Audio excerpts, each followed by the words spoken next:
evening, hello and welcome. You're watching the explosive weekend debate here on CNN News 18 with me, Poonam Burde. It has indeed been an explosive Sunday. But before we get into the big debate tonight, let's get you some breaking news coming in from poll-bound Telangana.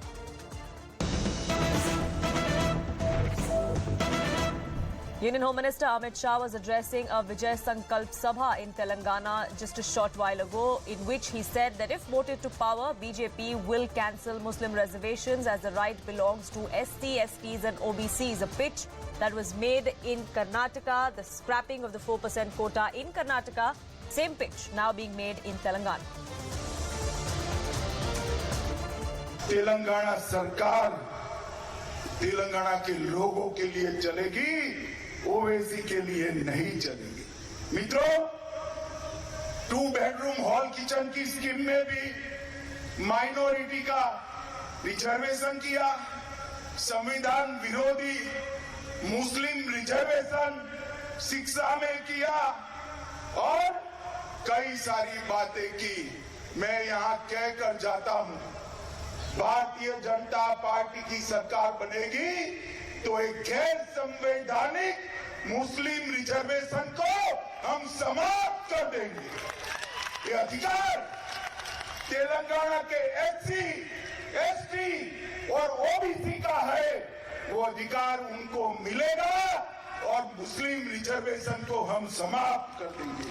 मित्रों, BRS का चुनाव चिन्ह क्या है भाई, बताओ तो जरा। क्या है? कार है, कार। ये कार का स्टीयरिंग किसके पास है? किसके पास है? किसके पास है? अब स्टीयरिंग मजलिस के पास है तो कार की दिशा अच्छी हो सकती है क्या? हो सकती है क्या? ये कार का स्टीयरिंग मजलिस के पास है, ओवैसी के पास है, वो तेलंगाना का भला नहीं कर सकते। Swastika, my colleague, joining us for more on this. Swastika, it's a pre-poll promise, so to say. Telangana does go to elections later in the year, and it has 4% Muslim quota, same like it did in Karnataka. Union Home Minister Amit Shah making a similar pitch there. That's right, and in fact, this is not the first time that he has come up with this poll promise. Even earlier, I remember Mr. Amit Shah and the Telangana State BJP President Bandhi Sanjay Kumar reiterating its stand that once they're voted to power, they're going to scrap the Muslim quota here and come up with an equitable format where STs, STs and OBCs also get representation. Now, this has drawn sharp criticism from the MIM. I've spoken to a senior MIM leader who says that all of this is a poll gimmick that Amit Shah is adopting to, considering that they're sensing their defeat in the state of Karnataka. That's why in their focus in Telangana, they have nothing else to offer except to communalize. Also, another interesting fact that has been pointed out is that the Muslim quota here, the 4% quota in question, is not on the basis of any other economic status. It is on the basis it's not a quota that all Muslims enjoy. It is a quota that has been limited to those who are backward educationally as well as socially. And this is a bill that was in fact passed by the Telangana Assembly. To jog your memory, in 2017, the Telangana Assembly had also passed a resolution offering 12% quota to the Muslim community, but the bill has hit the rock bottom with the central government not passing the bill. And picking up on the same stand today, Home Minister Amit Shah reiterating that even the 4% quota that is existing in the state of Telangana for Muslims will also be something that will be nixed if the BJP is voted to power here. Right, it'll be interesting to see how the BRS reacts to this. This perhaps is the first or the kickoff, so to say, as far as the Telangana election pitch is concerned. For the moment, Swastika, thank you so much. We are shifting focus now to the big story of the day, and one story, one man that has grabbed headlines since about 6:45 a.m. this Sunday morning. That's Amritpal Singh. He was an unknown Sikh living in Dubai until August of 2022. In the last 8 months, Amritpal has left behind a trail of violence, a rap sheet which is perhaps as long as his time in India here. He has had a mercurial rise on his return to India, or at least that's what he'd like to believe, becoming the face of what he thought was a movement. But this narrative of a secessionist movement has found no takers. Over 3 decades after Jarnail Singh Bhindranwale was killed in Operation Blue Star, Amritpal Singh tried to enact his style, but he merely remains a shadow. This morning, any hope that Amritpal may have had about his following or how he could follow suit as far as Bhindranwale was concerned, all of that came crashing down. Amritpal Singh is a propagator of Khalistan, just like a person he idolizes, that is Bhindranwale. But the similarity quite ends there, and many would say that the kind of popularity that Bhindranwale, or the kind of support that he had in the community, it's far from what Amritpal will ever dream to have, is what many from within the community have said so far. Today, Amritpal's arrest, with that, the mission to be Bhindranwale 2.0 is over. Does that mean it's the end of K propaganda in India? Before we discuss that and I open this up, let me tell you what exactly Amritpal Singh's rap sheet looks like. And this is just from the 16th of February this year, which is about 3 months. Ajnala is where we saw a police station being laid siege to. Feb 16th, kidnapping, assault and criminal intimidation are the charges he faces. The same month, 24th of February, again in Ajnala, an attempt to murder case and assault on policeman was filed against Amritpal Singh. On the 18th of March, Mehatpur, rash driving and disobedience to order of public servant. Remember, this was the day right after he was declared a fugitive by the Punjab government. A high drama chase ensued, and that is where the rash driving case was invoked against him. On the 19th of March, Amritsar Rural Police booked him under the Arms Act, criminal intimidation again, and for obstructing a public servant. Then on 21st of March, in Shahkot, cases of extortion, criminal intimidation, rioting and unlawful assembly were added to the very long rap sheet of Amritpal Singh. He has now been arrested. He is lodged in the Dibrugarh Central Jail in Assam, thousands of kilometers away from Punjab. The NSA has been invoked against him, much like his associates who were arrested over the course of the last 2 months. Does this mean this is going to put an end to the kind of trouble he was looking to foment in Punjab? Does this also mean it's the end of Khalistani propaganda here in India and all the impetus that he was getting from abroad? We'll discuss that tonight.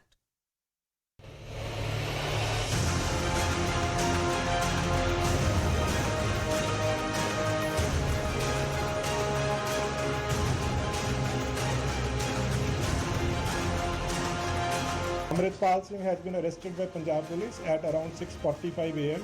today morning in village Rode. He was absconding from last about more than 1 month. Special operation was launched. A joint operation was conducted by Amritsar Police and Intelligence Wing of Punjab Police. जो लोग जो देश की अमन शांति या फिर कानून को तोड़ने की कोशिश करेंगे, उन पर कानून के मुताबिक कार्रवाई होगी. हम किसी बेकसूर को तंग नहीं करेंगे.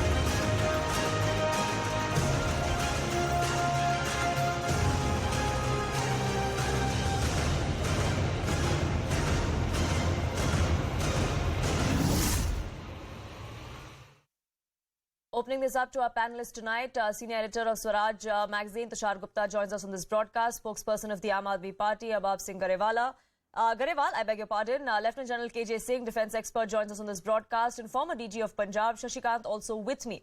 But I'd like to get started with Lieutenant General KJ Singh, and as far as whether this marks the end of the Khalistani propaganda that we were seeing in Punjab, at least in the last several months, ever since Amritpal Singh came from Dubai.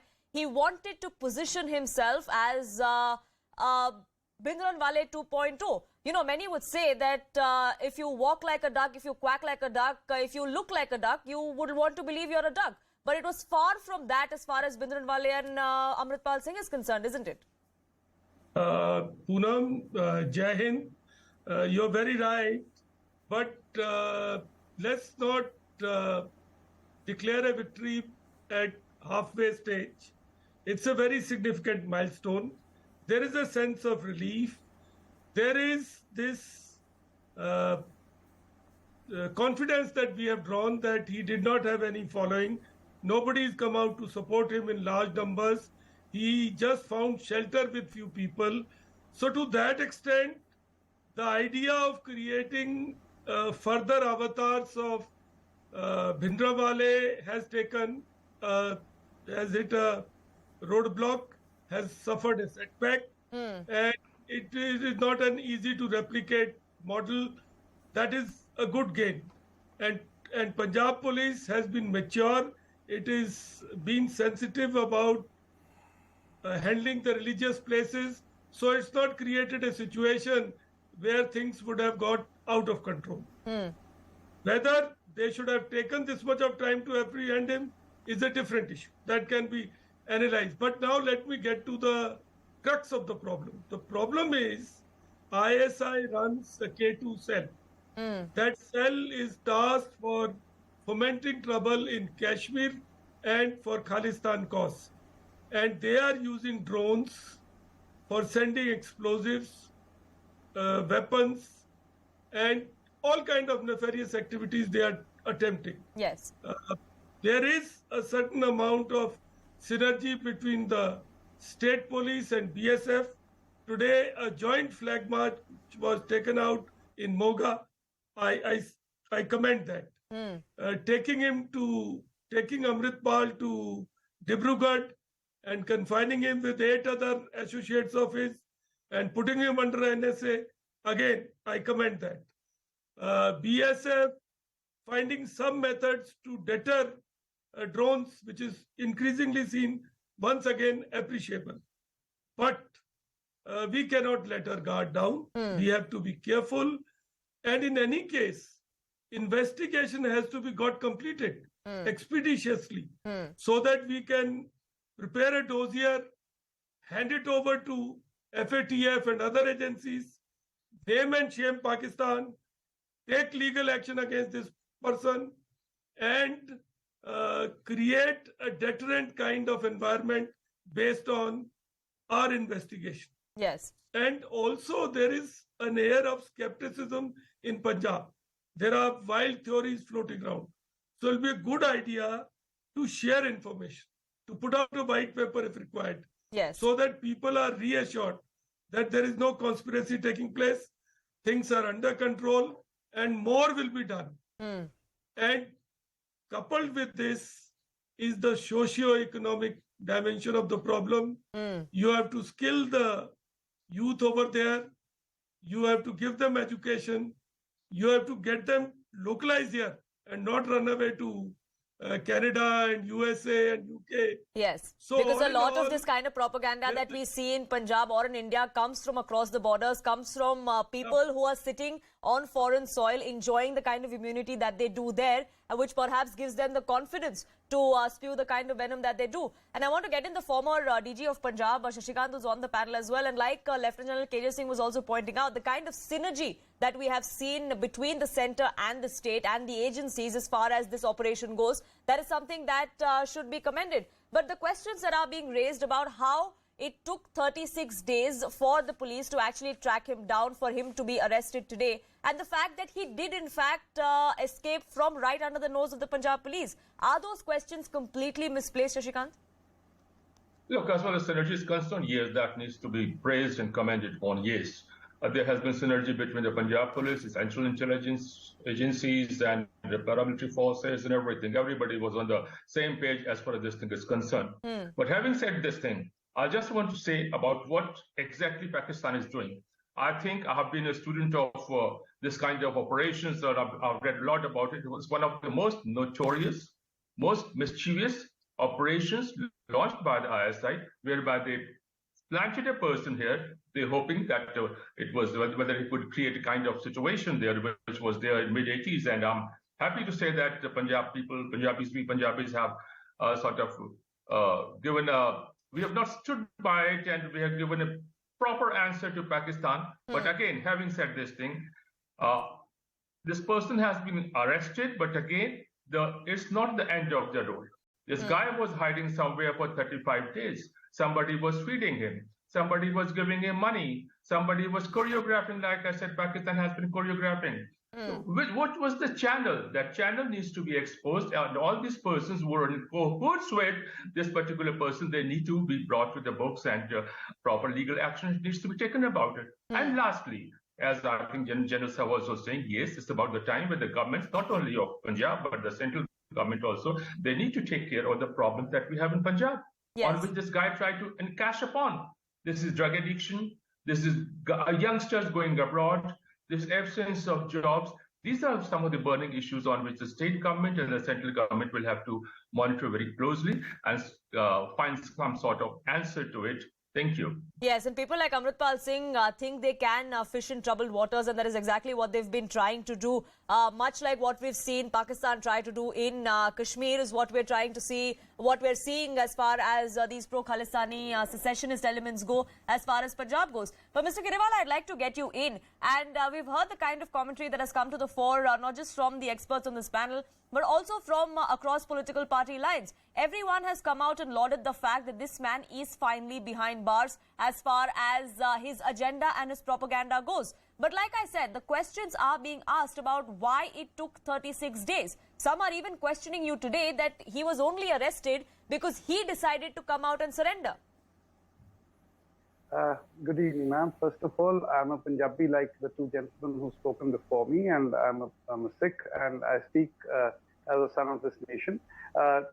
Rest assured to the nation, Gurdwaras, mandirs, masjids and churches in Punjab will remain open and will remain preaching, first of all. Secondly, we, ma'am, in Punjab have defeated this idea mentally.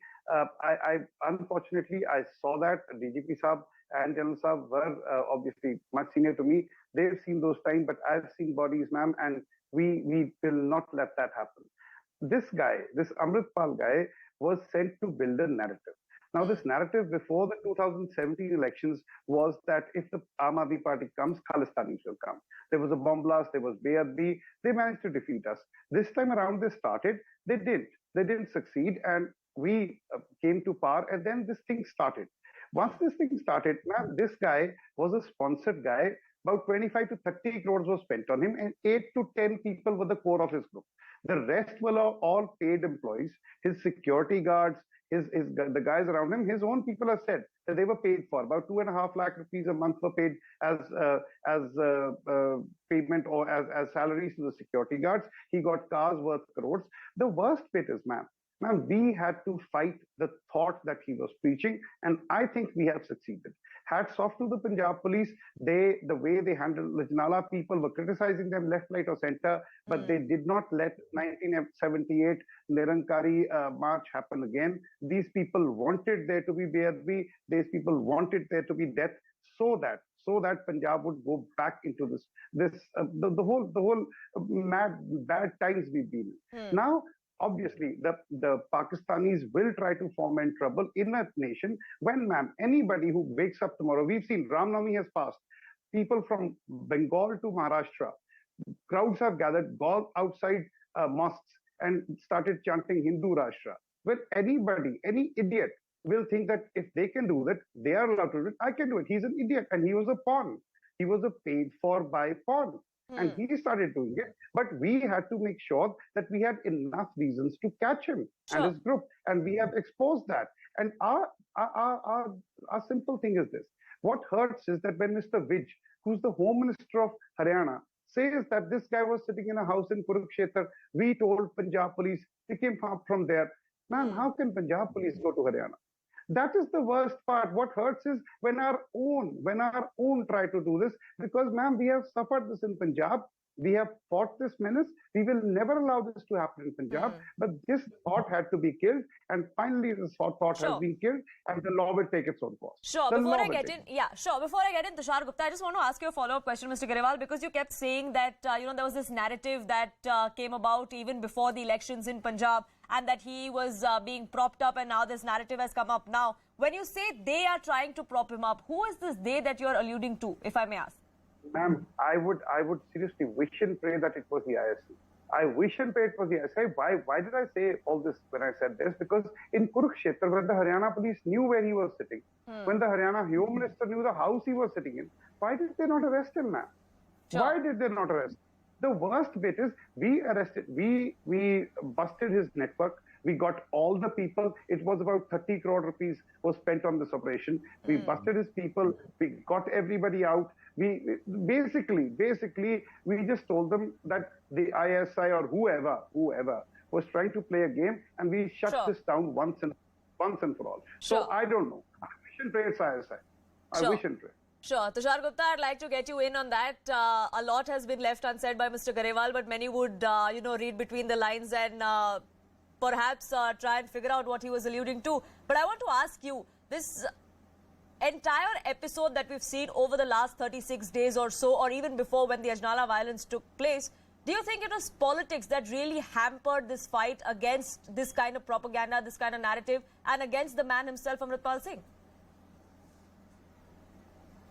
Look, Poonam, just to clear the air on what the Aam Aadmi Party spokesperson said here, that the Punjab Police cannot go to Haryana. I think it was the Punjab Police which came chasing a BJP worker in Delhi, and then they embarrassed themselves on the GT Karnal road when the same BJP worker was escorted back by the Delhi police. So let's correct the spokesperson here to begin with. And whatever he's alluding to, it's just cheap politics.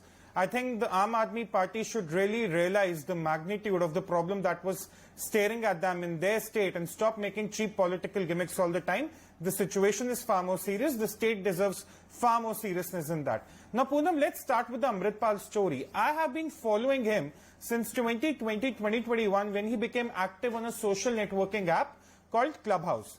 What was Amritpal's toolkit? It was quite similar to PFI, but in this case, he was convincing our Sikh brothers and sisters that they were somehow suppressed by the Indian state, especially by the Prime Minister and the government under him, which is also the language of a lot of politicians these days, mind you. He also made a case for people in the Punjab Police and the army to give up their uniforms when the time comes for the revolution, as he used to call it, and pick up weapons against the Indian state. Not just that, he also used to encourage the idea of guerrilla warfare against the very same Indian state where he was sitting in. Now, of course, he never had any supporters in the state of Punjab. The society of Punjab is too intertwined to buy any of this nonsense. It was never the support base in Punjab that was a problem. It was the support base in Canada and the United Kingdom.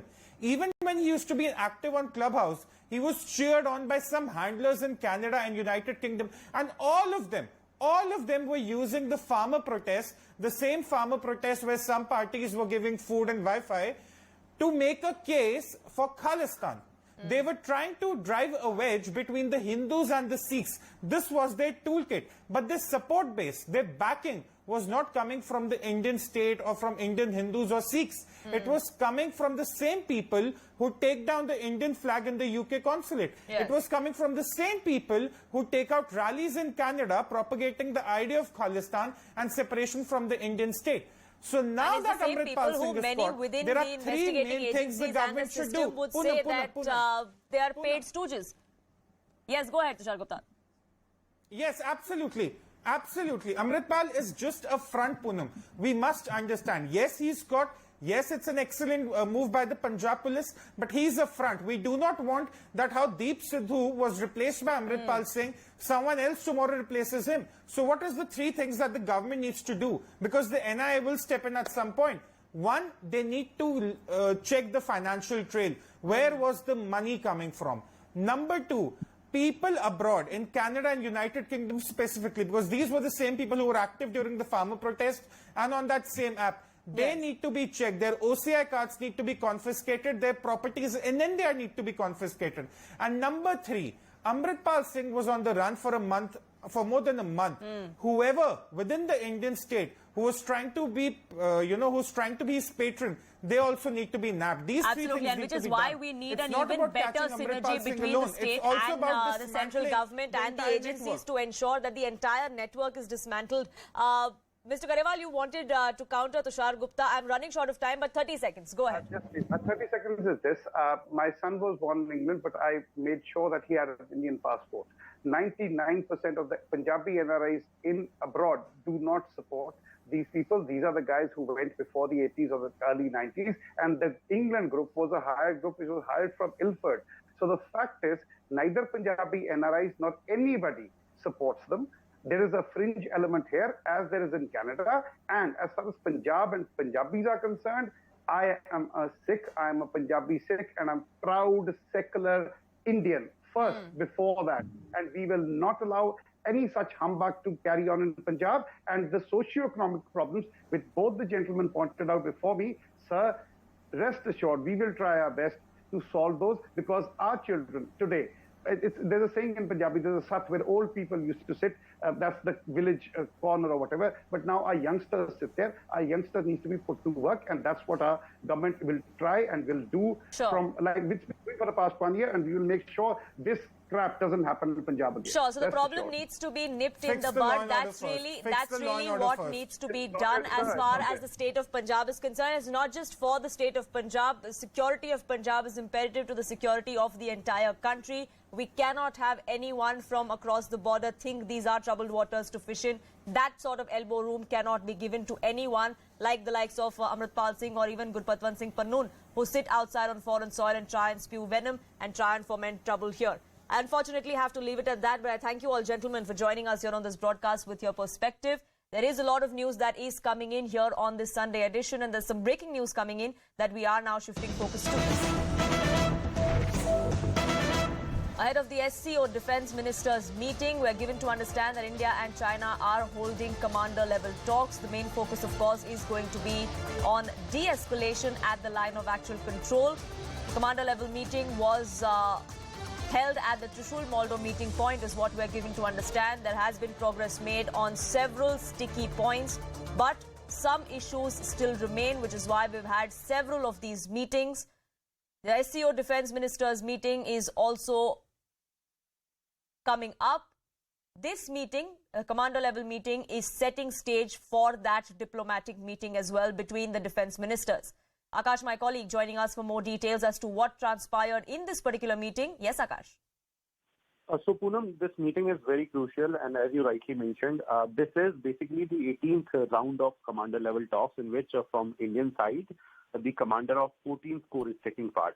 Now, in the past, we have seen that how both the countries have agreed on de-escalation, especially on PP15, which is Patrol Point 15, that we saw last year, which was a crucial point.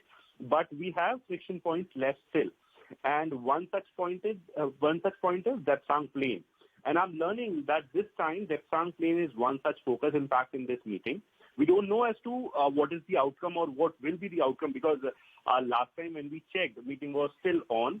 But it is very crucial at a time when India is going to host this SCO Defence Ministers meet later in the month, and bilaterals between China and India are expected. The outcome of the meeting can be the agenda for future, Poonam, and yes, that's why the meeting is very important. Absolutely, all eyes are going to be on that meeting. For now, Akash, thank you so much for getting us the very latest.